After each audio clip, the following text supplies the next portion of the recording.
தூய்மை பணியாளர்களுக்கு நலவாரியம் மூலம் எந்த நிபந்தனையும் இல்லாமல் 50,000 ரூபாய் மானியத்துடன் 1,00,000 ரூபாய் கடன் வழங்கப்படுகிறது என்றும் இந்த திட்டத்தில் தமிழகம் முழுவதும் 2 லட்சம் பேர் பயனடைந்துள்ளதாகவும் தூய்மை பணியாளர்கள் நலவாரிய தலைவர் திப்பம்பட்டி வே ஆறுசாமி தெரிவித்தார். வரக்கூடிய ஜூன் மாதத்தோட அந்த ஒப்பந்த முடிவடைய ஒரு சூழ்நிலை உருவாகுது.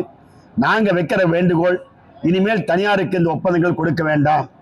நேரடியாகவே நம்முடைய தூய்மை பணியாளர்களுக்கு மாநகராட்சி, நகராட்சி, பேரூராட்சி, ஊராட்சி போன்ற நிர்வாகங்கள் ஊதியம் கொடுத்தால் என்றைக்கால் ஒரு நாள் இவர்களுக்கு ஒரு பணி நிரந்தரமாக இருக்குண்டான வாய்ப்பு இருக்கிறது.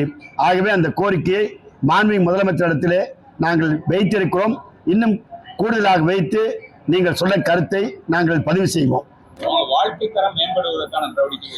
அதுதான் சரியான கேள்விங்க ஐயா. இந்த வாழ்க்கை தரம் உயர்வதற்கு எங்க நலவாரியத்தில் உறுப்பினர் ஆகிட்டாங்கன்னா நாங்க இன்றைக்கு தனியார்கிட்ட போய் கடன் வாங்குறாங்க. நாங்க எந்த நிபந்தனையும் இல்லாம 1,00,000 ரூபாய் கடன் தர்றோம். அதுல 50,000 ரூபாய் மானியம் அந்த தூய்மை பணியாளருக்கு மட்டும்தான். இல்ல ஒப்பந்தத்திலே பணியாற்றக்கூடிய அனைத்து தூய்மை பணியாளர்களுக்கும் 1,00,000 ரூபாய் பணம் நாங்க கொடுக்கிறோம். 50,000 ரூபாய் மானியம், 50,000 ரூபாய் திருப்பி கட்டணும். அந்த பணத்தை திருப்பி கட்டிட்டாங்கன்னா மீண்டும் 6 முறை கொடுக்க சொல்லி மாண்புமிகு முதலமைச்சர் அவர்கள் உத்தரவு போட்டிருக்கிறார். இதுவரைக்கும் என்னுடைய நினைவுக்கு தெரிந்து ஒரு 2 லட்சம் பேருக்கு கொடுத்திருப்போம்.